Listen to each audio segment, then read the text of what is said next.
네, 우리 박호영 교수님의 두 번째 강의를 듣겠습니다. 박 교수님의 17페이지 보면 구약 성경의 예언자 중에 나는 거짓 예언자다라고 팻말을 들고 다닌 자는 없다. 거짓 예언자는 후대의 역사가 판명한다지만 우선 거짓 예언자라 불리는 자도 하나님의 이름으로 신탁을 선포하고 있다는 점에 주목해야 한다. 굉장히 뼈아프게 들어야 될 얘기인 것 같아요. 그래서 참 선지자와 거짓 선지자에 대한 구분을 오늘의 한국 땅에서는 어떻게 해야 되는가? 제가 개인적으로 TV를 틀고 설교 홍수가 쏟아지는 내용을 들어보면 상당수의 거짓 선지자들이 가득한데도 아무도 당신 거짓 선지자다 이렇게 외치고 지적하는 사람도 없고 추종하는 사람만 가득한 이 땅을 어떻게 해석해야 되는가라는 말씀을 좀 드리면서 이 강을 듣겠습니다. 박수로. 우리가 예언자를 얘기할 때에 예언자가 어떤 분인가라고 하는 걸 정확하게 이해를 해야 돼요. 정확하게 이해하지 않은 상태에서 그래 막연하게 그 일기예보 하듯이 그래 앞으로는 어떤 일이 일어날 것이야 라고 하는 그 천리안을 가지고 마치 그 이 무당이 앞을 갖다가 점치는 점장이 같은 그런 내용이 아니잖아요. 두 번째는 사회적 불의에 대해서 외치는 자 그게 바로 예언자다 이런 것도 아니죠. 그런 이 기능은 있지만은 예언자의 참된 직분 정의는 하나님이 그를 소명을 불렀을 때에 거기에 응답해 가지고 하나님의 말씀을 대언하는 대신 전하는 사람 이렇게 돼야 되죠. 그러니까 우선은 자기 얘기를 하자는 게 아니죠. 하나님께서 그에게 소명해서 불러가지고 하고자 하는 메시지를 전할 때에 그때는 이제 하나님이 그에게 환상과 말씀을 해 주실 것이고 그걸 자기 안에 소화해야 될 것이고 그걸 갖다가 바로 그 시대죠. 과거도 아니고 미래도 아닌 바로 그 시대에 바로 이 상황 속에서 하나님께서 여러분들에게 오늘 이같이 말씀하십니다. 이걸 전하는 거죠. 그랬을 때 그 사람이 가지고 있던 모든 것, 학력이라든가 집안 뿌리라든가 고향이라든가 그분이 뭐 남성이든지 여성이든지 뭐 등등 그 모든 그 정황을 다 하나님이 그를 사용해서 말하는 거지 그 상황이 없는 그냥 막연하게 무시간적인 얘기를 하는 것이 아니다. 이제 그런 얘기잖아요. 그래서 그 예언자는 기본적으로 하나님을 대신해서 하나님 말을 전하는 자다 보니까 그 권위는 하나님에게서 나오는 거고 그래서 용기 있는 것이죠. 그렇지만 그 길은 그렇게 누구 말만 따라 진짜 엄청나게 돈을 끌어 모아가지고 부유하고 또 사람들이 인기를 얻고 하는 게 아니라 너무나도 정말 힘든 사람들이 듣기를 원치 않는 그 예수님이 예언자의 모습으로 왔다고 할 때 그 길은 진짜 그 예레미야처럼 정말 눈물의 길을 갈 수밖에 없고 마지막에는 정말 십자가를 질 수밖에 없는 그것이 예언자라는 것이고요. 예, 교수님 거기서 우리 강 목사님 질문 좀 질문하시죠. 좀 대화적으로 질문해도 괜찮은 거예요? 이제 거짓 예언자와 참 예언자의 구분 기준 이제 후대에 뭐 예언대로 됐는가 안 됐는가라고 하는 것도 하나의 이제 이 기준이 되겠지만은 이 계약법이라고 하는 그 정신에 비춰놓고 볼 때 이 계약법 정신대로 이어가는 사람들 그 사람들이 참여연자 계열이고 다윗 솔로몬에 이르러 가지고 이제 이 성전 중심으로 신앙이 이제 빗나갈 때 이제 그 오형계열에 서 있는 사람들이 거짓 예언자로 이제 이스라엘 역사에서 특히 왕정기를 볼 때에 왕정기의 거짓 예언자와 참 예언자는 이제 그게 기준이 되지 않을까라고 이렇게 보여지거든요. 이제 참 예언자라고 하는 사람들은 지금 다윗 솔로몬 이후 성전 중심의 그 신앙에 서 있는 사람들을 계약 위반이라고 고발을 한다고요. 그리고 계약 위반의 상징이 성전이다.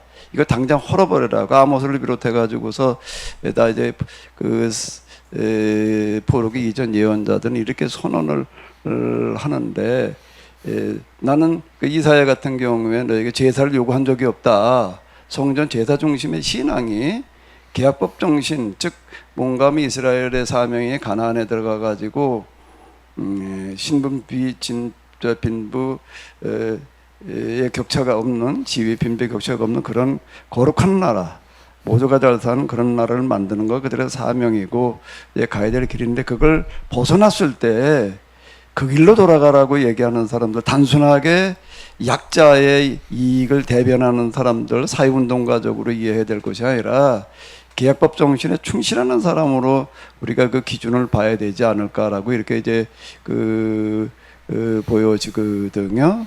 그런데 이제 이 참 예언자라고 얘기하는 사람들은 꼭 신명기를 기준으로 이야기를 이제 하는 것 같아요. 신명기는 모세의 계약 갱신이잖아요. 모세의 설교이고, 그리고 이제 신명기에도 모세가 계속 얘기하는 거는 너희는 지금 내가 너희에게 말하는 규례의 법도와 명령대로 가나안에 들어가서 살아라. 가나안에 들어가서 이렇게 얘기하라, 살아라고 얘기를 할 때 기준이 출애굽기나 레위기에 나와 있는 계약법전, 성결법전 또는 민수기의 그런 그 모습을 볼 때의 신명기의 그 극명한 차이는 성막과 제사라는 게 누락되어 있다고요.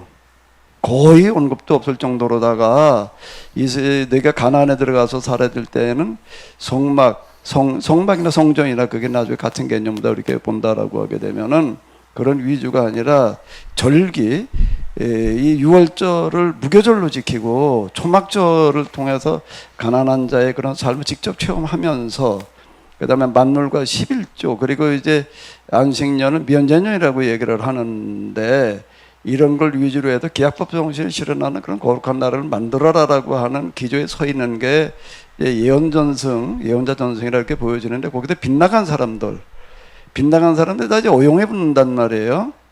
오용해 붙는다는 거는 이제 제왕, 제사장과 왕 라인에서 성전을 지어놓고 제사 중시로 하나님을 섬기면 된다. 하나님 그걸 받으신다. 그건 뭔 얘기인가 하게 되면은 계약법 정신에서 얘기하고 있는 신분지 빈부의 격차가 없는 그런 나라를 만드는 건 상관없이 하나님은 그걸 기뻐 받으신다. 이렇게 이제 빗나가게 만들어 놔서 자기들의 그 이권을 옹호한 쪽으로 나가는 거고, 거기에 빌붙은 사람들을 가리켜서 거짓 선지자로 봐야 되지 않을까. 예? 그런데 그들이 계속 백성들이 호도해 나간단 말이에요. 거기에 맞서가지고, 이제 하나님의 선지자들은 이건 하나님의 말씀입니다. 코아마르 야훼라고 하는 거는, 구별짓기 위한 그들의 그 선언이라고 이렇게 보여지는데, 네. 그러니까 기준을 좀 그렇게 봐야 되지 않을까. 네, 그래, 제가 정리를 할게요. 우선 이 18쪽에 요 부분만 한번 읽어보고 나서 제가 그 정리해 드릴게요. 거기 18쪽에 위에서 6번째 줄, 예언자의 메시지는, 예언자가 이제 메시지 전하잖아요. 두 가지다. 하나는 종교적 차원에서 언약 하나님, 계약 하나님이죠. 야훼에 대한 변함 사랑, 헤세드를 지켰느냐. 그러니까 여러 주술들, 이방 신을 쫓아간다든가 바알과 아세라, 그건 죄악이죠. 첫 번째 종교적 차원이죠. 두 번째 사회적 차원에서 해방 공동체의 정의사회 구현을 위한 사회 약자에 대한 배려, 비슈파트, 이를 잘 균형한 것이 성민 이스라엘 헌법이라는 십계명. 거기에 출애굽기도 있고 거기 신명기 법전도 있죠. 그런 것들. 그러면 그 서원에 나는 너를 애굽 땅 종되었던 집에서 인도하여는 내 하나님 여호와다. 여호와의 이 모습을 이런 식으로 앞에 너를 애굽 땅 종되었던 집에 인도하여낸 그 사랑의 하나님. 해방 공동체를 이끌어낸, 그리고 그들에게 성민으로서의 지켜야 할 법. 그러니까 정확하게 얘기하면 이런 거죠. 예언자는 다른 게 아니고 막연한 게 아니라 기준이 있어요. 뭐냐면 토라가 기준이에요. 그걸 또 구체적으로 얘기하면 언약이죠. 조금 더 구체적으로 얘기하면 그게 십계명이죠. 계약법전이죠. 그것대로 따랐느냐 안 따랐느냐. 거기에 이제 두 가지 차원의 종교적 차원이 있고 사회적 차원이 있다. 지금 그걸 얘기를 한 거고요. 그리고 신명기서는 가나안 땅에 들어가기 직전 모세를 통해, 예언자가 모세야. 그럼 네가 이제 마지막으로 들려주고자 하는 얘기를 신명에 써놨어. 그리고 이제 가나안 들어갔어. 그러면 이제 신명기를 기준으로 해가지고 이제 그래 참 예언자, 거짓 예언자, 그래 신명기 보면 돼. 거기서 모세가 말한 대로 지키면 참 예언자, 안 지키면 거짓 예언자. 뭐 맞죠? 우리 강 목사님 말씀 맞습니다. 그래서 그 말씀의 요지는 야훼 하나님 이외에 다른 신 섬기지 말라. 그게 이제 종교 차원이고, 또 하나 사회적 차원이 얘기하면 사회 약자. 너희가 옛날에 그 애굽 땅에서 종되었던 그 히브리 고대 근동을 떠돌아다니던 불평초와 같은 그러한 그 사회 약자의 대명사죠. 히브리인이라고 하는 그들이었잖아, 니들이. 그러니까 너도 그런 자들을 존귀하게 여겨야 된다. 왜? 그가 바로 하나님의 형상을 닮은 하나님이 선택한 하나님의 백성. 그러니까 존중하게 여겨야 된다. 사회의 약자가 셋이죠. 하나는 고아, 과부, 나그네. 이런 거죠. 그래서 이제 그런 잘 보살피라 하면서 구체적으로 예를 들어보자 할 때에 예언자의 대표 엘리야죠. 그 엘리야가 갈멜산에서 바알 선지자들과 대결 사건, 이거는 윤석열 정부에 의한 하나님이 목사들에게 당신이 왜 윤석열을 지지하냐라고 할 때에 난 민주당이 싫어서 뭐 어떻게 얘기할 수 있어. 근데 하나님이 가장 싫어하는 건 주술이야. 근데 그 사람 주술한 거 잘 알잖아. 근데 당신이 거기에 표를 찍는다, 지지한다는 건 당신이 하나님의 지금 이 귀한 말씀을 어기는 거야. 그렇게 얘기를 해야 되는데 그거 갖다가 정광훈이 안 하고 있잖아요. 그거 덮어놓잖아요. 그리고 대통령을 윤석열이 된 거는 내가 만들었다. 그러면 대통령이 탄핵했으면 당신이 책임져야지. 그 얘기 안 해 지금. 근데 그 얘기 나오기까지 내가 기다리고 있는 거예요. 내 잘못입니다. 내가 잘못했습니다. 정광훈이가 그렇게 얘기를 해야죠. 내가 만들었는데 네가 만들었는데 네가 말이야 하나님이 세웠지 네가 세운 게 아니야. 국민들이 실수를 해서 찍어줘서 대통령 됐던 거기도 하나님 뜻이 있는 거야. 근데 네가 했다 그러니까 그럼 네가 책임져야지. 잘 되면 네가 영광 받겠지만 네가 잘못하면 네가 책임져야지. 그러면 정광훈이. 근데 왜 끌어내겠다고 난리를 치고 그 자기 밑에 있는 사람 동원해가지고 헌법 사법부 거기가 쳐들어가고 말이야 폭력 행사하고요. 기독교 망치는 겁니다. 두 번째는 나보세 포도원 사건에서 내가 맘대로 왕이니까 야 그거 뺏어. 그러니까 안 되니까 말이야 자기 아내 시켜가지고 그거 간단해 그냥 그거 그냥 우리가 접수해 버려. 그래가지고 그냥 그 약한 자를 갖다가 왕이라고 하는 그 자리 권력을 이용해가지고 폭력 행사하는 거죠. 물질을 빼앗는 거죠. 이런 거는 더 사회적 이 차원에서 참선지자가 해서는 안 되는 모습을 행했다라는 거죠. 그랬을 때 예언자들은 반드시 그거에 대해서 비판을 해야 되는 거죠. 왜 당신은 검사로서 왜 헌법을 그리고 또 법률을 당신이 말한 거 상식과 공정에 입각해서 하지 않고 당신 편에 든 사람은 아무리 그리고 당신의 뭐 집안 사람은 하지 않고 나하고 마음이 다르고 편이 다를 때는 그들가 탈탈 털 정도로 그렇게 아주 가혹하게 하느냐. 그 제가 써놨잖아요. 정광훈 얘기하는 거예요. 그래서 오늘날 정광훈 목사류가 펼친 정치 이 두 가지면서 절대적인 빗나감을 보여준다. 탄핵당한 윤석열 정부는 하나님이 가장 싫어하는 주술. 그래가지고 국무총리 뽑을 때 주술을 행하고 그다음 그 국무위원 뽑을 때 하고 5급 공모까지도 다 그 주술에 속해가지고 누구 하고 심지어는 그 용산에 그 대통령 관저 옮길 때도 그 주술에 어디서 해야 된다고 그리고 심지어는 12.3 그 계엄할 때도 그 날짜를 갖다가 주술한테 얘기를 해가지고 그걸 받아가지고 했잖아요. 나 미쳐 진짜. 짜증나가지고 진짜. 해서는 안 되죠. 근데 그걸 갖다가 목사들이 말이야 그걸 두둔하고 있어요. 그거를. 부정선거 그게 말이 됩니까? 그게 지금 투표를 갖다가 다 여야가 보는 앞에서 그 개표하는 거 그걸 보면서 부정선거 했다라는 그건 다 저거잖아요. 그 유튜브에서 그 장난치는 그거에 그 목사들이 말이야 옳다고 그래가지고 그걸 따라가고 앉아 있고요. 진짜 이걸 어떻게 하면 좋아요 이거를.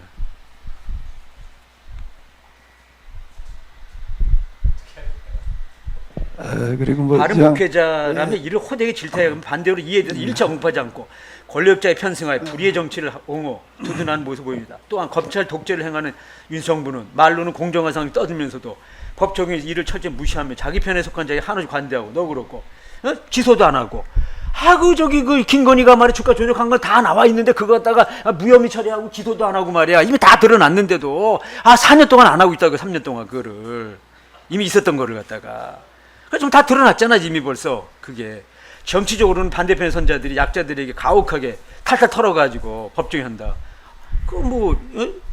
법에 적용되면 구속해야 되겠지. 그러나 그걸 갖다가 잣대를 갖다가 공정하게 해야지. 근데 그렇게 안 하니까 지금 국민들이 그 법 감정에 대해서 굉장히 이제 분노하고 있는 거잖아.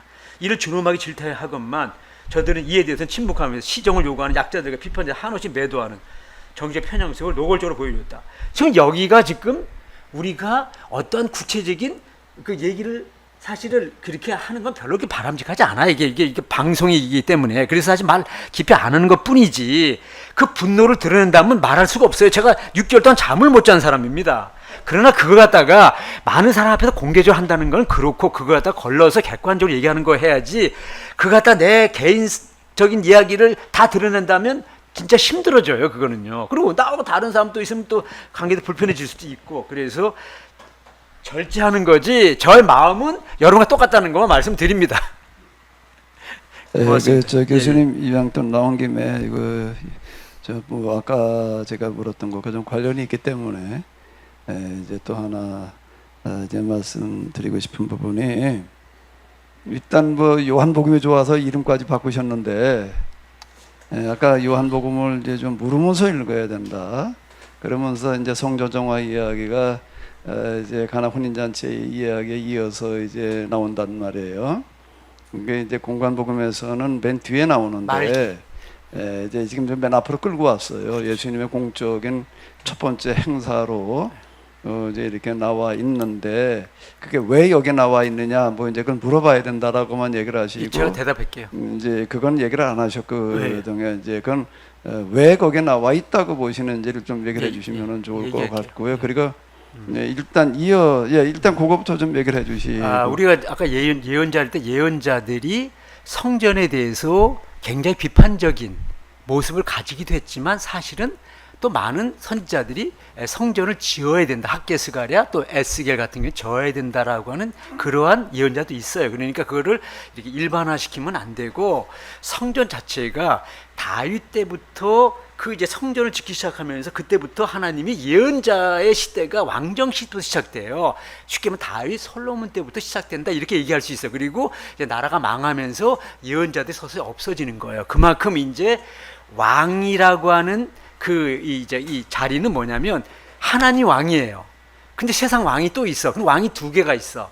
그랬을 때에 원래는 왕이 하나님이죠. 근데 인간 왕이 생기면서 왕정이 시작되면서, 그럼 이 왕을 갖다가 이 통제할 수 있는 이 하나님의 말씀을 백성들에게 전해야 되는데, 또 왕에게 전해야 되는데, 그 중간자가 예언자들이에요. 그래서 하나님이 이제 왕정 시대부터 예언자를 뒀는데, 예언자들이 했던 것 가운데 가장 중요한 게 성전 비판입니다. 왜냐하면 성전이 하나님의 뜻 가운데 보다도 상당히 그 형식화되거나 아니면 그게 비리의 온상이기 때문이죠. 근데 그게 예수님 당시까지 거의 1000년의 세월이 흘렀죠. 그러면서 이제 바벨론 포로 이후에는 예언자 시대가 사라지면서 대신한 게 뭐냐면 서기관들이죠.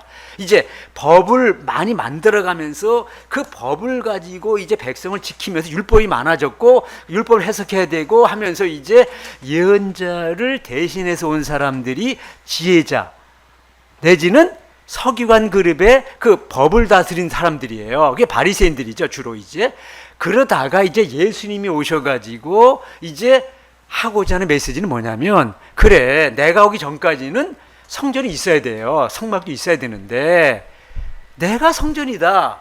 예수님이 그걸 하기 위해서 600년 전에 에스겔에게 성전이 없어졌어, 망했어. 근데 에스겔에게 왜 성전을 다시 져야 되느냐? 예수가 오기 전까지 성전이 있어야 돼. 왜? 거기가 바로 신앙과 이스라엘 백성들의 삶의 중심이 되기 때문에. 그래서 성전이 있어야 되고, 학교와 스가를 통해서 성전을 진 게 제2성전이죠. 그리고 예수님이 오시면 없어져야 돼. 그래서 요한복음 2장에 딱 제일 먼저 하는 게 뭐냐면, 유대인들의 4가지 핵심 가치가 있는데, 제1 성전, 제2 성경, 제3 성지, 제사, 성민. 여기 이제 4개의 성이에요. 성전, 성경, 성지, 성민. 요걸 갖다가 요한복음은 2장, 3장, 4장, 1장 태초에 말씀 성경이 있었다. 2장 성전, 3장 성지, 4장 성민. 요걸 얘기하는데, 우선 가장 중요한 게 뭐냐?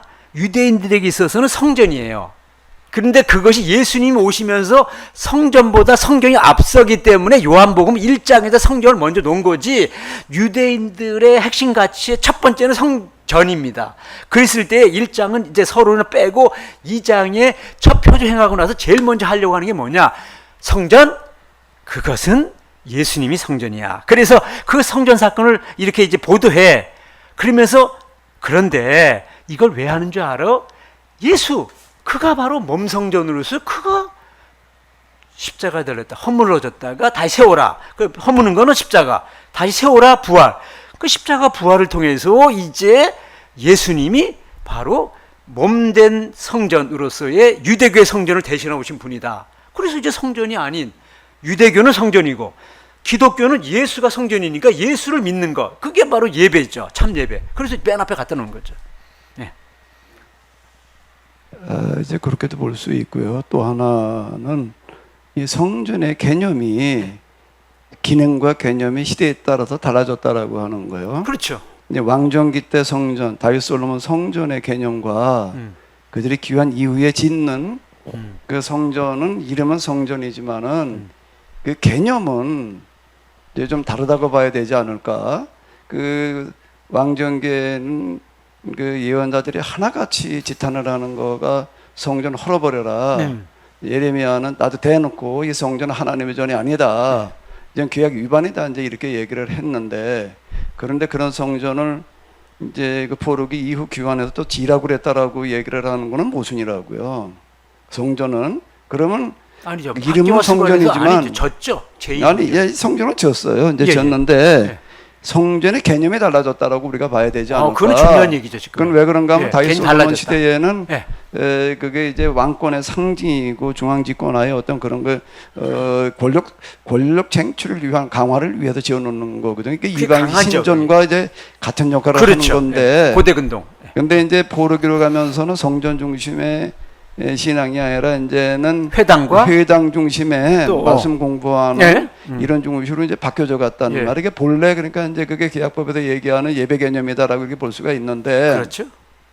근데 귀환 이후에 그저 성전을 독려하는 이유는 회당이라고 하는 거는 뭐 수백 명 수천 명 모이는 규모가 아니잖아요. 수십 명. 그 회당 가보게 되면 그저 포로기 그 이란에 있는 회당 가보니까 이거 한 3분의 1밖에 안 되더라고요.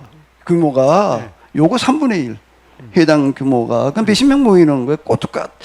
꽉 잡아야 한 3, 40명. 그렇죠. 그런 규모로 이게 이제 산재해 있었단 말이에요. 그러다가 보니까는 귀환 이후에는 그 중앙 회당의 개념으로서의 성전이지, 다윗 솔로몬 시대와 같이 왕권을 강화하기 위한 상징하는 어떤 그런 개념이 아니라 이 회당의 개념으로서의 성전, 말씀을 가르치고 배우는 그런 기능을 하는, 그리고 이제 최소한의 국가 제의를 위한 어떤 그런 성전의 개념으로 이제 봐야 되지 않을까. 그런데 그게 이제 하스모 농조를 거쳐가지고 이제 그 유대교 포로기 후반을 지나가면서 특히 그 이제 그 헤롯이 손을 대면서부터는 또 이제 그게 하나의 중앙 성전의 기능이 부활을 하다 보니까 회당의 개념이 아니라 유대인들이 그 당시 그 유월절 행사라고 하는 거를 제사 중심으로 지냈단 말이에요. 그런 그 기능으로 가다가 보니까 예수님께서 이제 가서 그걸 다 이제 허물어 버리셨는데, 그리고 돌에 돌 하나 남지 않으리라고 이제 선언하시고 이제 그러는데, 그 요한복음이라고 하는 거에서는 이제 선교 2세기를 내다보면서 이제 요한복음이라고 하는 건 또 하나의 신약의 신명기로 봐야 되지 않을까. 신명기로 봐야 된다. 이제 그 성격이 그 공관복음을 완전 재해석하는 거거든요. 그렇죠.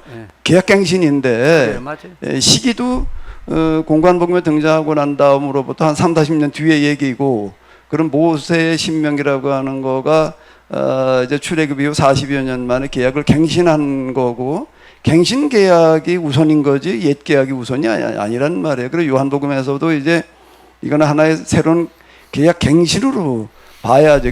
요한복음은 신약 성경의 신명기다. 이제 이런 식으로 봐야지 얘기가 되는데, 요한은 요한복음을 써내려가면서 앞으로 선교 2세기를 내다보는 이제 유대인 중심이 아닌 이방인 중심으로 가면서 이 메시아라는 그리스도라는 개념은 유대적인 거잖아요. 유대의 메시아 사상에서 나오는 어떤 이런 건데 그리스도도 이제는 메시아라는 개념으로 보지 말고 하나님, 창조주 하나님, 그리고 이제 로고스, 만물의 이제 근원 또는 이제 원리와 이치, 법 뭐 이렇게 이제 봐야 된다라고 하는 것과 더불어 가지고 교회가 이제는 또 이 성전 제사 중심으로 가지 말라라고 하는, 예수님이 물론 이제 금방 말씀하신 대로 이제 예수님의 성전이시니까 이제 유대교적인 그런 성전 필요 없다라고 하는 그런 부분도 있기도 하겠지만은 사실 종교의 역사, 교회 이스라엘 역사뿐만 아니라 종교 역사를 보게 되면은 다 신전 짓고 신상 만들다가 망하는 건데 그런 경고를 지금 이제 주는 거가 요한복음이 아닐까. 이제 앞으로 교회는 절대 이 다시 성전, 신전적인 성전을 부활시키지 말아라. 그리고 제사 중심의 제사, 이게 우리 예배라는 말이에요. 성전에 모여가지고 예배 드리면 된다라는 식으로다가 하나님 섬기는 걸 가지 말라라고 하는 강력한 경고로 이제 봐야 되는 거가 지금 이제 요한복음 2장에서 성전 정화의 사건을 앞으로 끌어다 놨다라고 이제 이렇게 봐야 되지 않을까라고 이렇게 생각이 되거든요. 그런 측면에서 그 이후 교회사를 보게 되면 요한복음에서 경고한 것과는 반대로 가버리고 말았다. 그게 이렇게 보이는 거예요. 예, 맞습니다. 예, 맞습니다. 그러니까 이제 제가 거기 그 19쪽에다가 그 잘 요약을 요렇게 했어요. 제가 그 19쪽 6번째 보면 인간을 구원하기 위해 하나님의 건축 프로젝트는 3단계의 말씀의 집이다. 그래서 구약의 성막과 성전, 그다음에 예수 교회로 이루어졌다. 성막, 성전은 성부 하나님께 명하신 대로 지은 말씀의 집이고, 예수 오셔서 성자 하나님 예수는 육신을 입은 말씀의 집이다. 예수님이 말씀의 집이고 교회라는 거죠. 그게 이제 우리 이제 그 성전을 대신한 거고, 교회, 그다음에 믿는 자들 공동체, 하나님의 백성은 성령 하나님 임재하시는 말씀의 집이다. 그래서 예수 그리스도 오심은 건물 성전으로서의 구약의 성전, 성막을 막을 내리고 말씀 성전 대신은 예수에 대한 예표라는 점에서 성전 개념의 혁명적 전환이었다. 그러니까 뭐냐면 지금 방 우리가 구약의 그 지금 포록 이후에 말씀을 하셨는데, 포록 이후에 두 트랙이죠. 하나는 뭐냐면 그 SEL을 통해서 성전을 다시 져야 된다는 거예요. 그래서 학개스가랴가 독려해가지고 제2성전을 졌어요. 초라합니다. 근데 포로기 때에 바벨론 포로 상황에서 성전 없는 상황에서 어떻게 예배를 드립니까? 그러니까 이제 모여가지고 이제 우리 기도해야 된다. 근데 또 우리가 하나님의 음성을 들었는데 어떻게 해야 돼? 우리 선조들이 남겨놓은 그 신앙의 유산들을 묶어다가 책으로 엮어서 나온 게 오경이죠. 그런 식으로 해서 이제 성경이 만들어지는 거죠. 성전 대신 성경으로 예배하는, 그리고 거기서 기도하는, 그리고 거기서 이제 민족의 독립을 위하거나 앞으로 후세대를 위해서 우리가 교육을 한다든가 뭐 등등 때문에 회당이 필요한 거죠. 그러니까 성전과 회당이 동시에 이제 같이 가다가 이제 유대교는 제사 중심의 종교로 시작했지만은 회당도 곁들여졌지만 우리가 이제 예수님 오심으로 인해 가지고 이제 예수 자체가 이제 곧 성전이니까 그분한테 예배드리는 곳 어디서나 그 건물과는 아무 관계 없어요. 근데 중세 때 가면 이제 우리 강 목사님 말대로 이것을 보이는 공간으로서의 건물 종교, 공간, 어떻게 하면 공간을 크게 할까? 그래서 한 교회가 그 십자가를 100m 올렸어요. 그랬더니 우리는 저보다 더 1m가 높은 101m짜리의 십자가를 올리는 거예요. 그 경쟁을 하다가 망하는 거죠. 이게 이제 건물 종교. 이 예수 종교가 되어야 되는데 건물 종교로 바뀌었다는 여기에 말씀 종교가 되어야 되는데 이 공간 종교로 바뀌었을 때에 이것이 종교계에게 가장 중요한 메시지로서의 루터가 이제 그 로마서라고 하는 말씀을 들고 나오는 거죠. 이제 하나님 말씀. 그래서 우리 강 목사님의 메시지는 뭐 저하고 똑같은 얘기고 단지 그거 다 이제 풀어서 이제 이렇게 말씀드렸다는 거고, 이제 메시지 핵심이 회개하라. 회개는 뭐냐? 회심이다. 마음을 돌려라. 우리가 이렇게 알고 있는데 거기에 반드시 천국이라는 말이 붙어요. 하나님 나라. 회개하라, 하나님 나라. 이게 정책 개념이에요. 하나님이 왕으로 통치하는 왕국. 이게 이제 하나님 나라거든요. 그러니까 회심은 아니, 저 회개라고 하는 것은 이 정치적 개념이에요.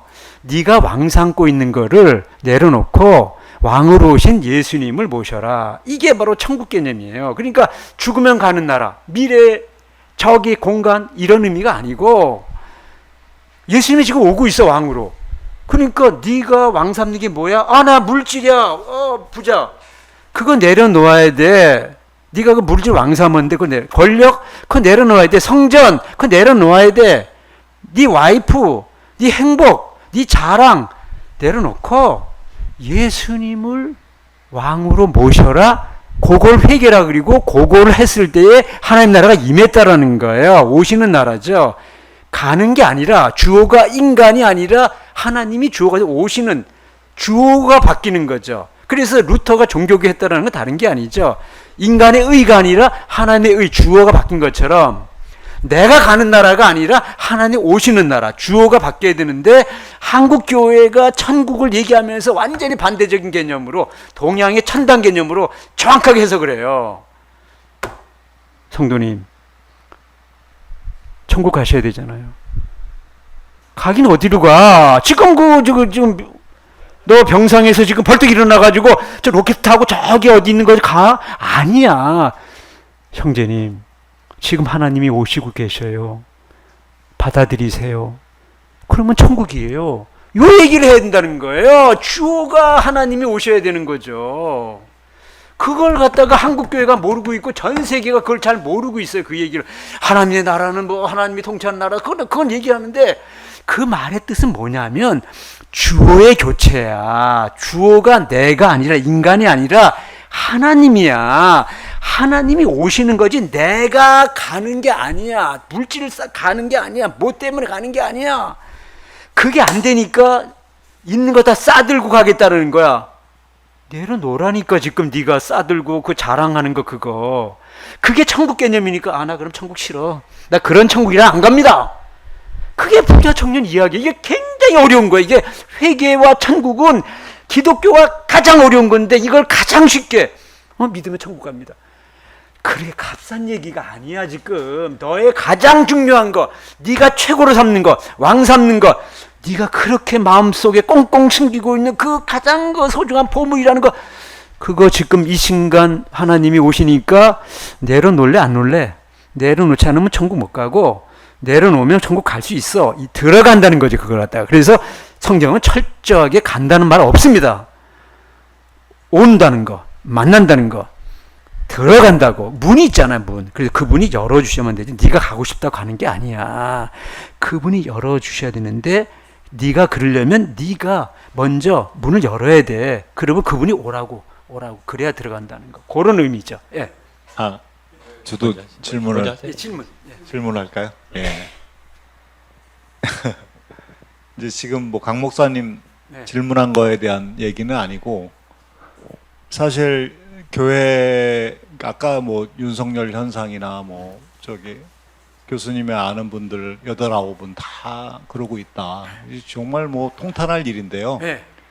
그 현상이 왜 일어나나 사실 이 땅에 하나님의 나라를 이루어야 된다라고 하는 것도 그분들은 반대하진 않을 거예요. 당연히 그래야지 이렇게 얘기할 겁니다. 근데 하나님 나라가 뭐냐는 또 이제 물어봐야죠. 예, 그분들이. 예. 근데 그러면은 하나님의 나라를 이 땅에 임하게 하려면 이 땅을 해석을 해야 되잖아요. 그렇죠. 해석을 해야죠. 이 땅을 해석해야 되는데 해석의 눈이 정말 잘못된 거잖아요. 그러니까 우리 한국 사회, 전 세계에 이게 근본적인 모순이 뭘까? 정말 그 문제의 핵심이 뭘까를 파악해내는 능력이 제로라고 하는 거고, 예. 오히려 악한 것을 지지하게 만드는 그 뭔가가 있는데 그 뭔가의 그런 생각으로 사실은 신구약도 해석을 해온 거라고 저는 보거든요. 예. 그러니까 완전히 이거는 뒤집어 엎지 않으면 안 되는 지경에 와 있다. 예. 목사님의 친구분들이 그 증인이다. 라고 하는데 어떻게 그거를 뒤집어 엎을 거냐. 뭐가 잘못됐길래 근본적인 모순도 못 보고 이 전쟁이 일어나고 지금 전 세계 불평등이 지금 만연하고 기후이기 때문에 지금 이 인류가 다 끝장나게 생긴 이 현상에 대해서 괴로워하거나 이런 것을 그걸 못 보게 하는 그 이유가 뭘까를 그거를 그냥 정말 우리가 진지하게 고민해서 그걸 완전히 드러내줘야 되고 해야 된다고 보거든요. 저는 이제 오늘 저기 우리가 이제 2박 3일 동안에 해야 할 토론의 중요 주제 중에 하나가 그게 아닐까? 왜 그거를 못 볼까? 진짜 종교라면 근본 모순이고 사람들을 굉장히 괴롭히게 하는 그 모순을 봐야 되잖아요. 아까 우리 목사님이 말씀하신 모세는 그걸 본 거잖아. 그 너무 괴로워. 그 문제를 해결해야겠어. 어떻게 해결해야지? 이게 괴로워야 되잖아요. 그런데 전혀 안 그렇단 말이죠. 오히려 악을 지지한단 말이죠. 하나님의 이름으로 이 현상을 제가 근본적으로 규명해내야 되지. 그걸 가지고 우리가 토론을 좀 해보면 좋겠다. 했으니까 제가 이제 근데 제가 조금만 더 말씀드리면 목사님이 아까 그 뭐 섭리사과는 오히려 이것을 흐리멍텅하게 만드는 느낌이 들어요. 아니냐? 알고 그렇죠. 그렇죠. 흐리멍텅. 그래서 그 말씀하시길래 제가 잠이 확 깼어요. 불을 덮는 거. 오히려. 그러니까. 잠이 확 깼더라고요. 거기에 대해서 제가 이제 설명드릴게요. 잠깐만 똑같이 연결된 제가 성경을 한번 읽어볼게요. 누가복음 6장에 보면 그 평지 설교에 사복사화가 나와요. 거기에 보면은 인자로 말미암아 사람들이 너희를 미워하고 멀리하고 욕하고 너희 이름을 악하다여 버릴 때는 너희에게 복이 있다. 기뻐하고 뛰놀아라. 그랬거든요. 저 유진 피터슨에 보면 풀밭에 어린 양처럼 어쩔 줄 몰라 춤추고 뛰놀아라 이렇게 말하고 있거든요. 근데 아까 이제 제가 질문하면서 박 교수님이 대답을 이렇게 했잖아요. 그 윤석열 정권 또 뭐 이재명 그다음에 검찰 공화국 그런 얘기를 뾰족하게 이름을 들어서 얘기하면 내가 뼈도 모출이기 때문에 그렇게 얘기를 공적으로 안 하고 원론적인 얘기. 원론적인 얘기로는 절대 안 변한다는 게 오늘의 현실이잖아요. 그러면은 뼈도 못 추릴 정도로 그 얘기를 현실을 분명하게 옳은 것은 옳다 아닌 건 아니라 하고 악하다 하고 계몽령은 없다. 김진홍은 틀렸다. 이렇게 분명히 얘기를 하면 누가복음 사복 사화에 나오는 사복의 극치, 마태복음 5장에 나오는 팔복의 극치가 이루어져서 사람들로부터는 뼈도 못 추리고 신학 교수직도 못 가지고 목회직도 제명되면은 기뻐 뛰놀라는 게 아니에요? 제가 질문하는 거예요. 그런데 아무도 그런 실존적 자기 고백적 삶으로 고백하지 않고 두루뭉실하게 오늘 이 시대에 우리는 자도 아니고 우도 아니다. 우린 예수당이다. 김교신적 표현으로 이런 식으로 넘어가면서 친구들이 제 주변에 있는 목회자들이 대부분의 한국교회가 그렇게 흘러가도록 극동방송을 비롯해서 이렇게 해도 아무도 말하지 않고 선언서도 내지 않고 고백하지도 않고 팔복의 8째 복 누가복음에 나오는 사복의 4번째 복에 희열에 찬 기쁨에 찬 천국 누림이 왜 없는 거죠? 저처럼 이렇게 표현하면은 잘못된 건가요, 그게? 같이 연결해서. 우리 강 목사님이 아까 굉장히 중요한 말씀을 하나 했어요. 그게 뭐냐면은 우선 이들이 몰랐다. 모를 수 있잖아요. 두 번째는 뭐냐면 잘못됐다는 거예요. 근데 그걸 갖다 지지를 해요. 그러면 지금 왜 그런 현상이 일어났느냐? 우리가 그걸 갖다 역사적으로 따져봐야 돼요. 제가 다음 학기에 이제 이 겟세마네 신학교의 강의 제목이 섭리사관과 한일 근대사예요. 그러면서 이제 우리 지금 해방 이후 80년이 됐어요. 근데 이 80년의 역사가 어떻게 해서 지금 이런 식의 모습이 됐느냐? 그 역사를 아셔야 돼요. 뭐냐면은 두 가지만 얘기. 하나는 일제가 자기네 나라의 최고 엘리트는 어떤 사람인고 하니 행정을 맡은 사람이에요. 그리고 그 밑에가 사법을 맡은 사람이에요. 그래서 그 일본의 엘리트는 동경대학의 행정학과를 중심으로 한 외교 이런 사람들이 맡고 있고 그 밑에가 사법의 판사 검사들이에요. 근데 일제시대 때 한국 사람과 일본 사람을 똑같이 하지 않고 우리는 제2국민인데 우리가 갈 수 있는 건 그 가장 높은 자리에 엘리트는 못 가고 그 두 번째 자리인 그 사법부에 해당되는 판사 검사 자리 사법부에 우리 한국 사람이 들어갑니다.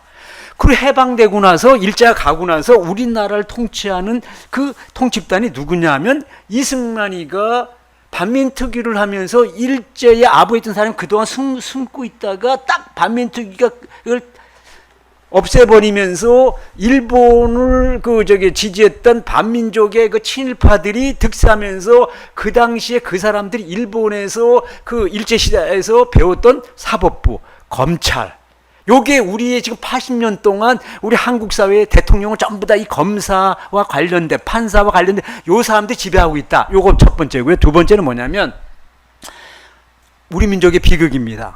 이게 지금 남북이 나눠지면서 어떻게 됐냐면 이승만 정권이 그 처음에는 하는 것처럼 하다가 미국이 일본을 지지할 수밖에 없는 게 일본은 태평양과 접해 있고 만약 일본이 공산주의화가 되면 그거는 바로 미국하고 접경이 있기 때문에 안 된다는 거예요. 그러니까 천황도 우리가 제거하지 말고 그냥 세워주고 일본을 우리가 그냥 쓱 무마하면서 우리 남한의 이승만에게 그 친일파를 함부로 다루지 말고 그들 갖다가 다 무마시켜 달라. 그러니까 이승만이는 원래 사대주의고 이승만이는 원래 그 미국의 눈치를 볼 수밖에 없는 사람으로서 친일파를 갖다가 등용시키려면 반민특위를 없애지 않으면 절대 안 되니까 반민특위를 없애는 거예요. 그런 이 어간을 지켜보면서 우리나라 민족주의자들은 공산주의라고 하는 북으로 갑니다. 그들이 원탄 않던 민족주의자는 공산주의와 사회주의와 그 사람 공산주의자냐 아니냐 관계없이 그쪽으로 연결돼요. 못 간 사람도 있어 남한에도. 남쪽은 뭐냐? 친일 세력이 정부와 연결되면서 기독교는 이 공산주의 싫어해. 그러니까 좋든 나쁘든 가만히 있으면 돼 그냥. 그리고 하나님 기뻐하는 모습으로만 자기의 입장을 밝히면 되는데 자기가 이데올로기에 속하는 어느 한편을 지지하려고 그래. 그게 누구냐? 항정직부터 시작해가지고 북한에 내려온 사람들이 전부 다 반공을 싫어하면서 이승만이가 반공 정치하니까 기독교가 반공 싫어해. 그러면 대신 잡은 게 친일파와 관련된 이 사람들과 붙는 거야. 원하든 원칙 관계없어요. 지금 남한은 기본적으로 반공하면서 친일파 세력인 그들과 짝을 하고 민족주의자들은 공산주의와 비슷하게 되니까 이건 좌파야. 이건 우파가 됐어. 이런 지금 현실이에요, 이게 지금요. 이 현실을 알지 않으면요. 우리가 왜 이렇게 저들은 길게 이렇게 계속 박정희도 우리 잘 알다시피 일제 때 저거잖아요. 저기 만주 군관학교 출신이 친일파였고, 그리고 또 자익하다가 또 그 잡혀다가 사형당하기 직전에 풀려나가지고 반공을 이대로 하면서 이제 그 이승만에 의해서 세워지고, 그 다음에 이제 쿠데타를 통해서 민주당을 없애버리고 자기가 이제 유신 독재까지 해가면서 역사를 읽고 왔잖아요. 그러니까 뭐냐면 쉽게 말해 우리 사회에 지금 기독교라는 이 집단은 이데올로기가 아니에요. 근데 이 기독교가 좋든 싫든 이승만이라고 하는 그 장로, 그리고 거기서 반공이라는 그 남한의 이 상황 속에서 그걸 접하다 보니까 좋든 싫든 우리는 기득권자의 편에 들어간 거예요. 그걸 갖다가 이제 어려운 때 6.25 때 그다음에 저기 박정희 시절에 우리 어려웠던 시절에 그 사람들이 신앙을 갖는다는 건 다른 게 아니야. 내 지금 현실에 있는 이 욕구 불만 그 어려운 현실을 갖다 타개할 수 있는, 그러니까 샤머림적인 기독교 해가지고 예수 믿으면 잘 산다 뭐 이런 거로만 탁 하니까 거기에 이제 이데올로기까지를 붙이면 안 되는데 이데올로기까지 붙이면서 좋든 나쁘든 그냥 우리가 친일파에 동조하는 거예요. 그냥 좋든 나쁘든 그런데 그렇게 해가지고 교회가 굉장히 부흥 발전했어요. 그러니까 우리 역사적인 뿌리를 잘 모르거나 아니면 현재 지금 가지고 있는 이 교회를 통해서 이루는 기득권 세력이라는 사람들이 다 사회에서 자기들이 성공했다라고 하는 말빨 있는 사람들이야. 이런 사람이 나타나가지고 떠들 때 이 사람들은 뭐냐? 왜 이승만 박정희를 갖다가 욕하냐? 독재하면 독재를 갖다 비판하면 잘하는 것도 있지만 잘못한 건 독재 비판해야 되는데, 그것보다는 그들의 편승해가지고 있어야 교회가 유지되고 내가 지금 현재 처해 있는 그 현실도 유지되고 사람들에게도 공산주의라고 하는 걸 막으면서 기독교의 적은 공산주의다 해가지고 무조건 처음부터 끝까지 무조건 빨갱이로 몰면 기독교가 안정되게 앞으로 나갈 수 있다 하는 여기에 반민주 세력에 대해서 얘기를 해야 되고 그건 잘못된 거다 하는 것보다는 친일 세력이라도 어쩔 수 없이 정권에 아부하는 기득권 세력에 유지하는 게 훨씬 더 자기의 신변에 안정이 되고 교회가 안정이 된다라고 할 때 아니면 침묵하든가 하는 여기에서 오늘 이렇게 마치 교회는 태극기 부대를 지지하는 사람처럼 아니면 거기에 진짜 많이 가서 그 태극기만 들면 되는데 거기에 미국 태극기를 흔들어. 근데 조금 이따 보면 거기도 이스라엘 거 흔들어. 근데 왜 일본 국기를 안 흔들어? 일찍 흔들어야지. 그건 왜 안 흔드냐고 그거는. 근데 그건 안 해요. 왜? 그 친일파 느낌이 드니까 그건 싹 빼. 근데 그들의 마음속에는 친일파야. 근데 그게 100년이라는 게 아버지, 아들, 그 손자. 100년이야. 100년이 뭐 80년, 100년 지났는데 무슨 아직도 그 친일이라는 얘기하냐. 아니야. 그 손자는 지금 할아버지가 친일했기 때문에 그 뿌리가 그대로 내려와. 그대로 있어 현실에 지금 전부 다. 그걸 네가 봐야지만이 야 이게 그래서 지금 우리나라가 지금 이렇게 지금 그 좌우라고 하는 그것이 아주 잘못된 그 이 결합 속에서 이루어졌다라고 하는 그 뿌리를 알아야 자세히 들여다보면 그래서 네가 그렇게 그런 식의 선택을 하는구나 이걸 알 수 있다라는 거죠. 자 여기까지 하고 또 질문해 보죠. 예, 그 뿌리에 대해서 뭐 역사적으로 사회적으로 그렇게 고찰해서 충분히 설명할 수 있는데요. 예. 오늘날의 기독교 신앙을 한다는 것이 예. 사실 미국인의 신앙의 내용과 예. 우리의 신앙의 내용, 18세기의 신앙의 내용과 지금 우리의 신앙의 내용은 다를 수밖에 없잖아요. 다른 사회에서 살고 있기 때문에. 그럼 그 사회를 제대로 이해해야 되잖아요. 그렇죠. 그 사회를. 그 사회를 제대로 이해하는 것이 아주 부차적이고 본질적인 것이 아니라 아주 부차적인 게 돼버렸어요. 뭐 이렇게 볼 수도, 아 너는 그런 관점 가졌니? 나는 이런 관점 가졌어. 아주 다양하게 그냥 뭐 그래 뭐 보수 진보 이렇게 볼 게 아닌데 옳고 그름으로 볼 것이 빼곡한데도 그렇죠. 불구하고 네. 그거를 그렇게 부차적으로 보게 만드는 복음에 대한 이해. 저는 성서에 대한 이해도 그럴 거라고 보거든요. 예. 예, 구약의 여러 가지 사건들이나 그것을 파악하고 그때 그것에 이 사건이 얘기하려고 하는 바가 정말 뭐냐라고 질문을 하면 굉장히 많은 의미들이 파악이 되는데 그냥 그 평면적으로 이해하고 그냥 끝난단 말이죠. 네. 그런 경우가 많은데 그러니까 우리가 알고 있는 복음이라고 하는 게 과연 무엇이길래 다 자기가 살고 있는 사회에 대해서 이해하는 것을 저렇게 등한히하게 만들까? 예. 그게 바로 영성이라는 이름으로 사회성. 이 두 가지 동시에 가야 돼요. 근데 예. 영성이라는 걸 갖다 하면서 사회적 현실, 역사 현실을 갖다가 외면해야 그래야 구름에 뜬 것처럼 이게 완전히 맹인이 인도하는 것처럼 지금 교회를 갖다가 혼돈성에 빠뜨리는 거죠. 그러니까 그 지금의 목회자, 주류 교회나 주류 교회가 제가 주류 신학은 모르겠고 그 말하는 복음이라고 하는 건 완전히 파산 선고를 해야 되지 않을까 저는 싶어요. 그렇죠. 자기가 살고 있는 사회에 대한 이해도 못하고 없는데 예. 주요 모순에 대해서 포착도 못하고 그건 그게 무슨 종교가 순기능을 하겠습니까? 아니면 이 땅에 하나님의 나라 늘 입에 올리고 있는 하나님의 나라를 구할 수 있는 어떤 에너지가 나오겠습니까? 예. 그냥 현상을 추구하고 힘 있는 것은 그냥 현존하는 그 세력에서 이기는 편이 그냥 내 편이고 예.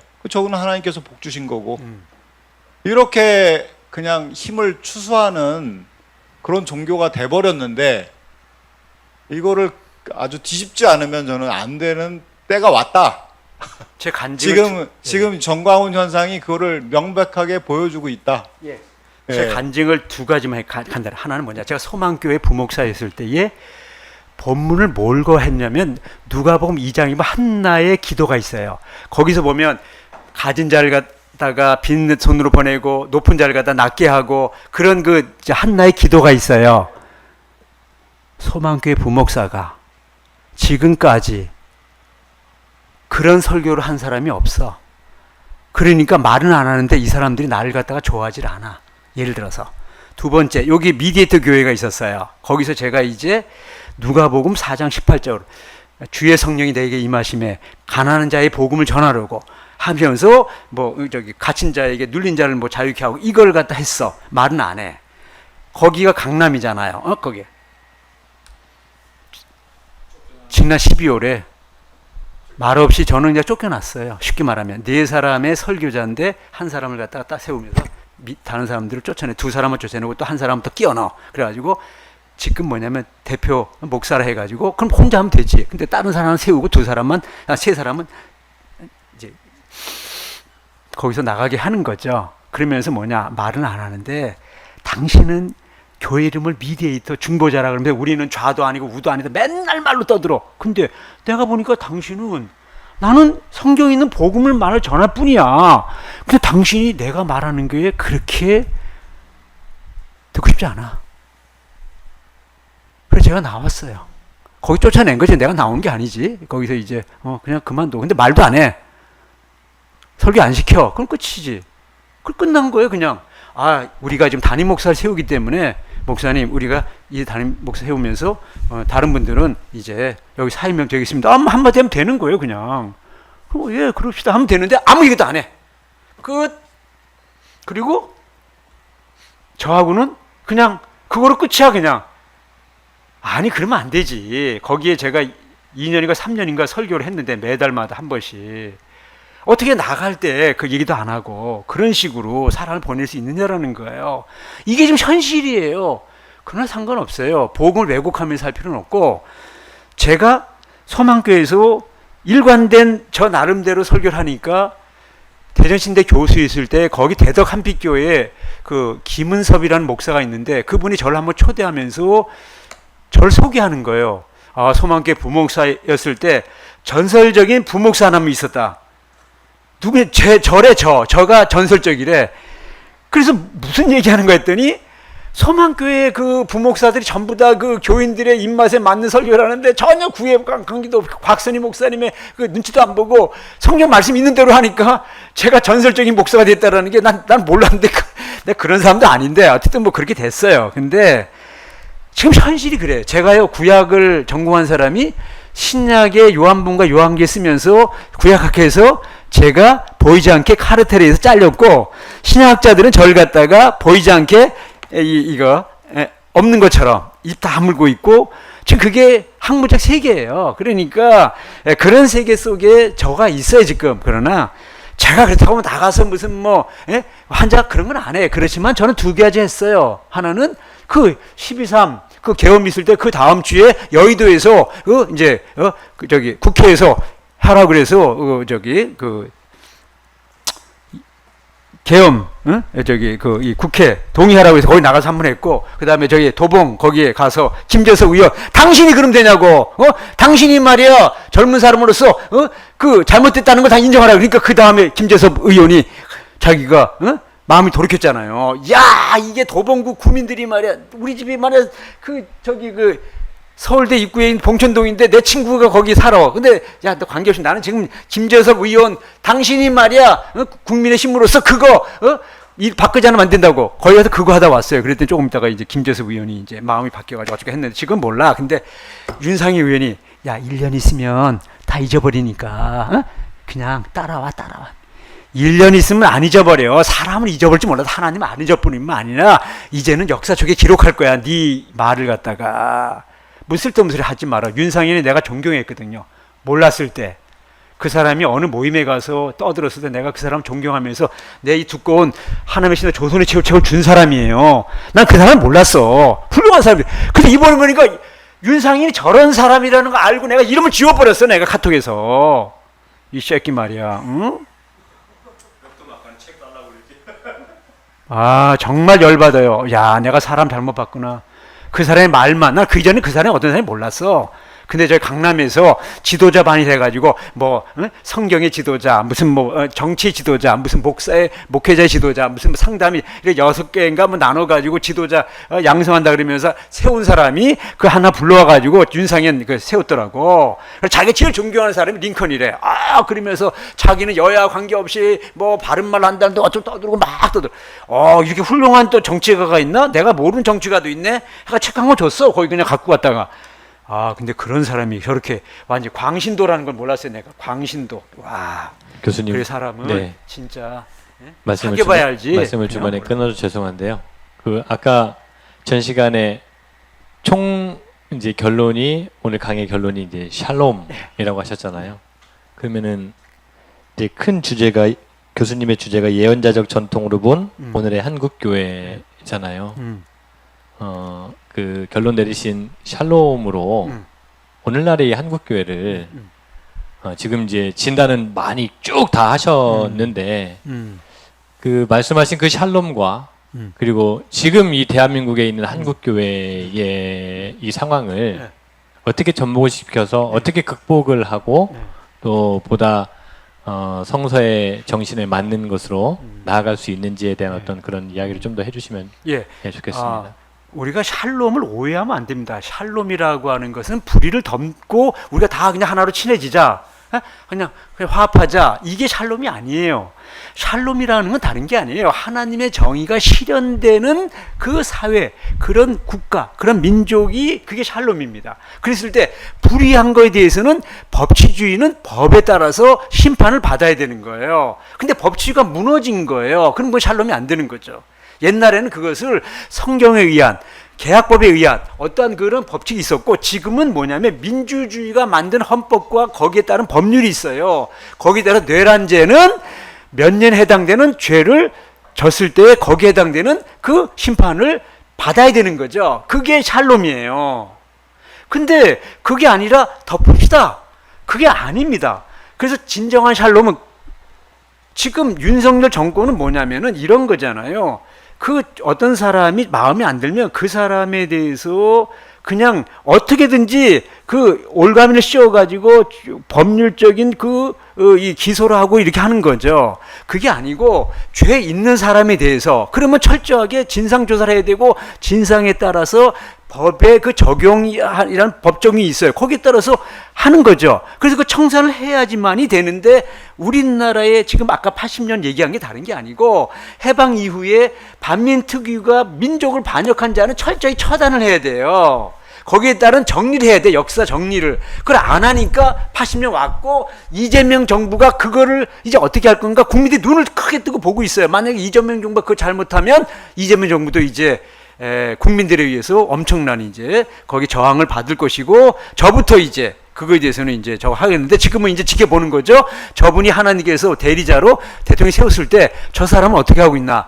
진정한 의미에서의 정의라고 하는 그것을 올바르게 적용하고, 죄 없는 사람을 끌어다가 내 편 아니니까 죽이겠다, 이게 아니고 법에 의해서 정확하게 적용을 하면서 민주주의 국가가 그 이 법치주의에 의한 국민의 나라, 국민 주권주의를 올바로 이루냐, 그걸 갖다가 이제 보면서 그 이제 하나의 그 정리됐을 때 진정한 의미 샬롬의 세계가 되는 거고, 교회는 이제 바른 역사관을 정립해야 돼요. 내 고향, 아니면 내 종교, 아니면 어떤 사람, 그리고 내가 어떤 정당이 있어, 뭐 이 등등이, 아니면 기득권 지키기 위해서 등등, 하나님의 말씀, 예수님의 그 행위 에 의한 그 기초에 의한, 그리고 민주주의의 상식과 그 법률에 의한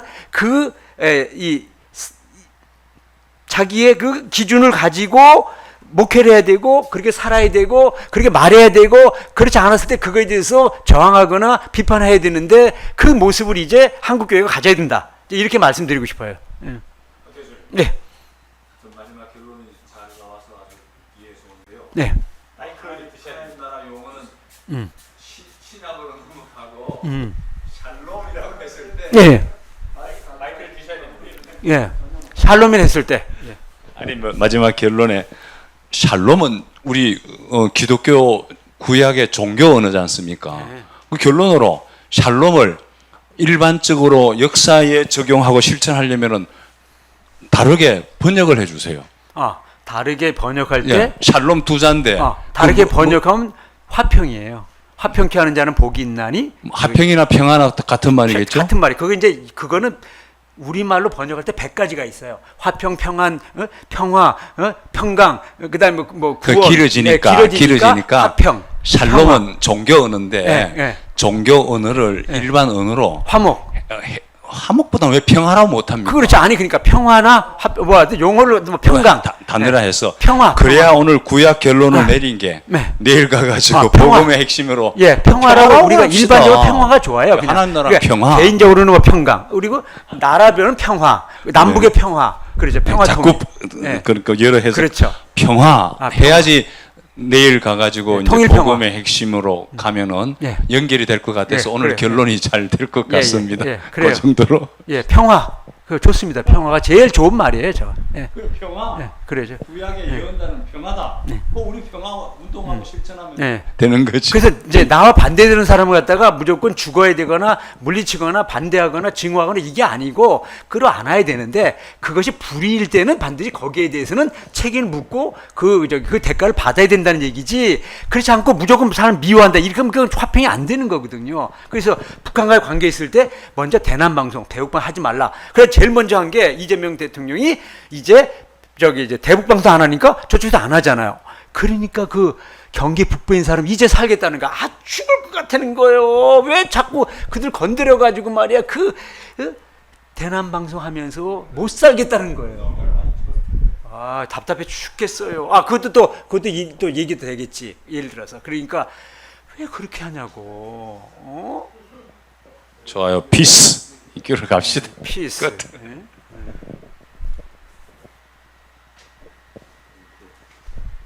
예. 예, 그 성서 내지는 성서신학에 대한 그 지식이 제가 좀 짧아서 오늘 기왕 얘기 나오신 길에 이제 한국 교회의 오늘날 처한 문제는 뭐 다들 동의하고 그리고 또 같은 흐름으로 맥을 짚고 있는 것 같아요. 저는 그래서 기독교 140년 대한민국의 기독교 140년의 역사가 성적표가 오늘이다. 오늘이다 이제 그렇게 이제 생각을 하는데 뭐 당연히 낙제점이죠. 낙제점인데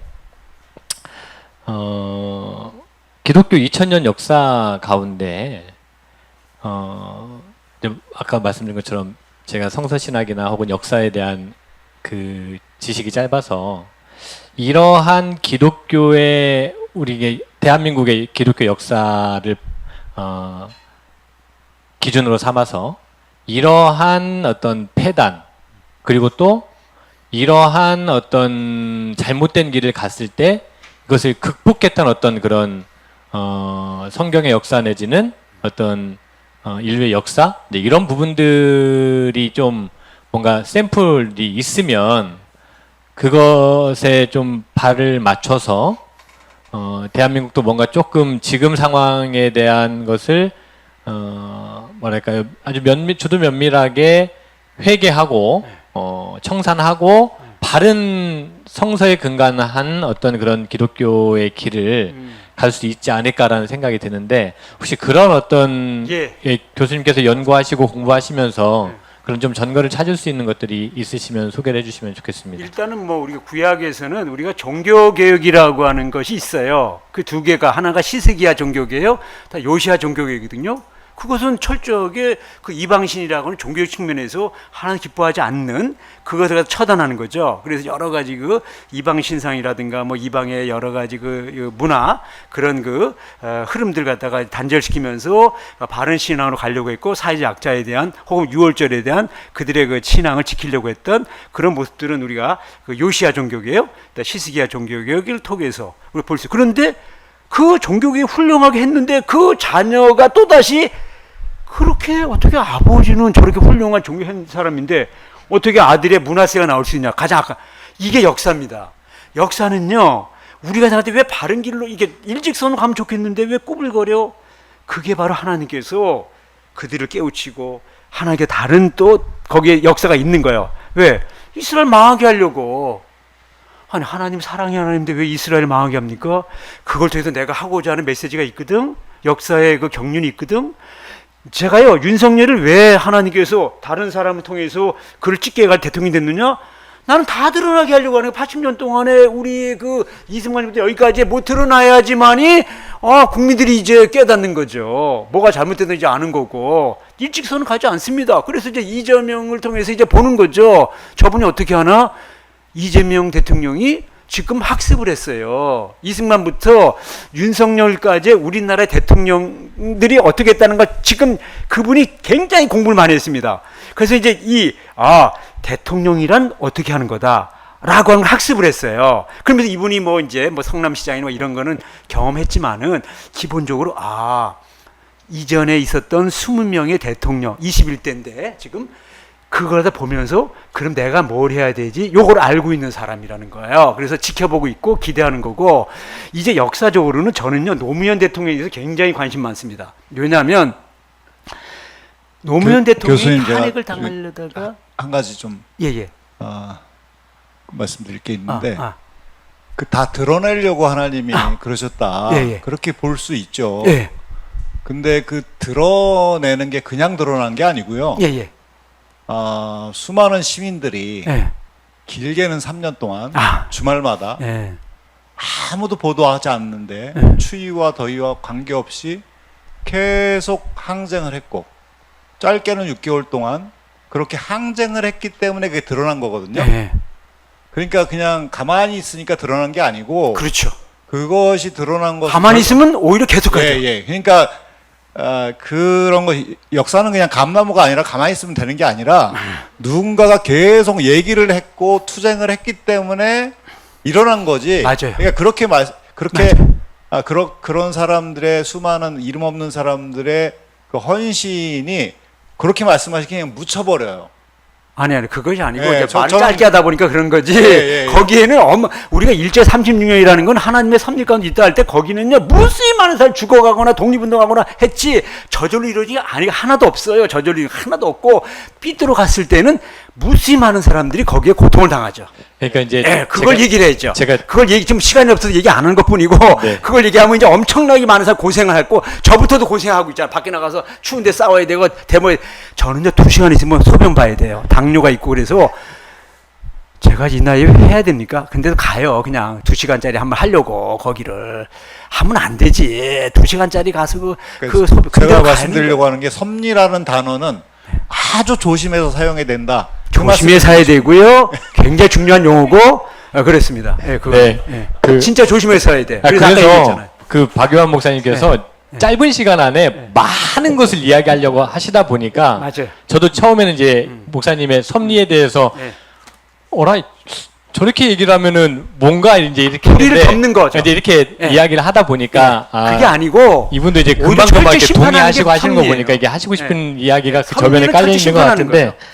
그 이제 좀 아까 제가 드렸던 질문에 대한 답변을 계속 이제 이어가실 텐데 그리고 이제 아마 노무현 고 노무현 대통령에 대해서 이야기하실 텐데 그건 이제 어찌 보면 정치적인 어떤 그런 역할들이었고 아까 히스기야 왕이나 요시아도 어찌 보면 이제 정치 왕들의 어떤 그런 역할들이었던 거잖아요. 근데 이제 정확하게 대한민국은 정치와 종교가 하나인 나라가 아니잖아요. 아니기 때문에 이제 그러기 때문에 고민인 것이고 그러기 때문에 오늘 이런 목사나 평신도들이 모여가지고 한국 교회가 어떻게 가야 되는 것인지 오늘에 어떻게 가야 되는 것인지에 대해서 고민을 하고 있는 것 같아요. 그래서 그런 측면에서 기독교 역사나 이제 이런 부분에서 비슷한 문제를 지적하고 혹은 그 현상 속에서 어떻게 극복해낸 어떤 그런 역사가 있었는지를 알고 계시면 좀 말씀해 주시면 제가 좋겠다는 겁니다. 아주 지금 중요한 질문했어요.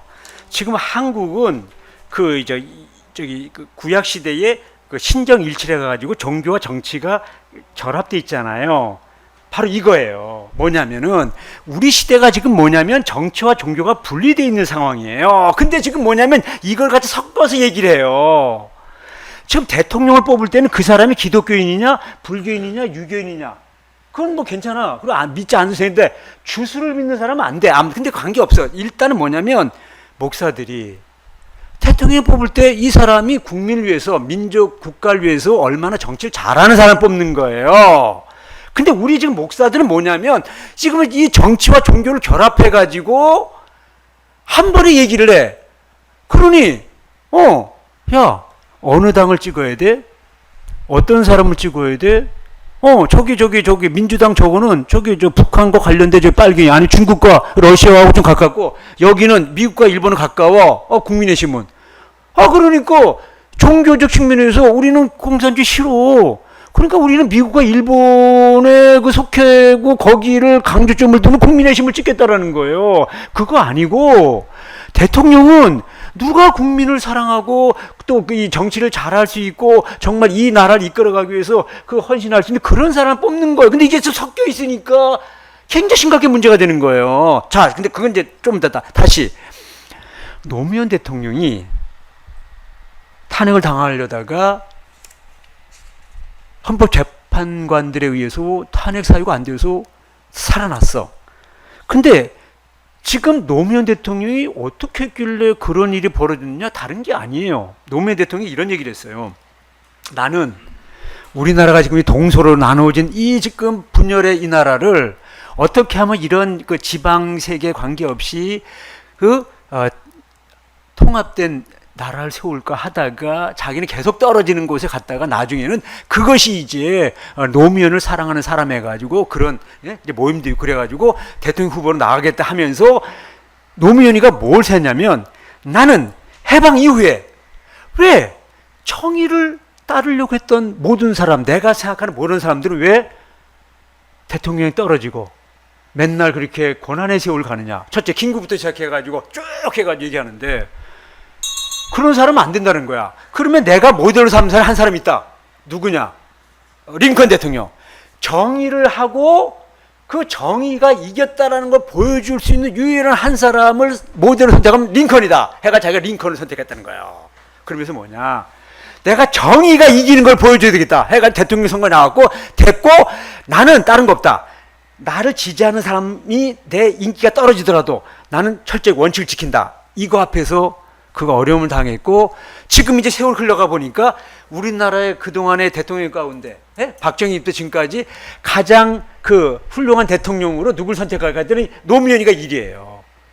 그리고 박정희, 그 다음에 김대중 뭐 이런 순위인데 왜 그럴까? 노무현이가 이 대통령으로서 뭘 해야 된다는 걸 정확하게 아는 사람이에요. 그걸 정확하게 아는 거.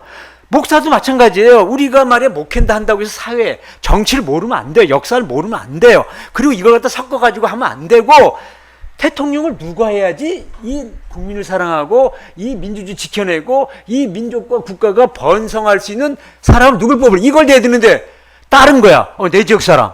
우리 그 북한을 싫어하니까 기독교인 사람, 기독교 장로를 뽑아야 되고 또 뭐 나하고 아는 사람, 기득권자. 나는 강남에 있는 속 강남 사람들의 이들라면 그 사람 편 들어야 돼. 뭐 이런 식의 그 원칙이 없는 다 개인적인 사적인 이익이나 그들 주장이나 이런 거로 선택하고 또 그걸 갖다가 교인들에게 알게 모르게 적당히 설교로는 안 할지 몰라도 자기가 가지고 있는 그걸 교인들이 모르겠어요. 다 알지. 근데 그런 걸 선택하는 이 모습이 지금 기독교 목사로서의 해서는 안 될, 가지면 안 될 생각의 빗나감, 아니면 상식, 아니면 함정 사고, 이게 안 되는 거예요, 지금요. 역사를 몰라. 정치를 몰라. 대통령이 뭐 하는 사람인지 몰라. 그러니까 이런 것들이 다 이게 엮어지면서 결국은 해서는 안 될 선택을 하는 거죠. 근데 그걸 갖다가 교인들 똑같아. 이러니까 문제가 되는 거죠. 그러니까 이제는 교육이 필요한 거고, 역사를 얘기해야 되는 거고, 바른 얘기를 해야 되고, 어떤 우리가 지금까지 있었던 그 이제 대통령의 모습을 다 보면서 앞으로 우리는 어떤 식의 이 지도자를 선택해야지만이 기독교가 진정한 의미에서 한 사회 역사를 이끌어가고 하나님 기뻐하는 모습이 될 거고 그걸 통해서 이 나라가 진짜 하나님 기뻐하는 복음을 전하는 그리고 그거에 대한 세계 사람들에게 본이 되는 한국교회 이 모습을 우리가 꿈꾸는 거죠. 예, 두 번째 뜨거운 불 같은 강의를 해주시고 또 토론해 주셔서 감사합니다. 정시에 마치겠습니다. 뜨거운 박수로 고맙습니다. 감사를 드립니다.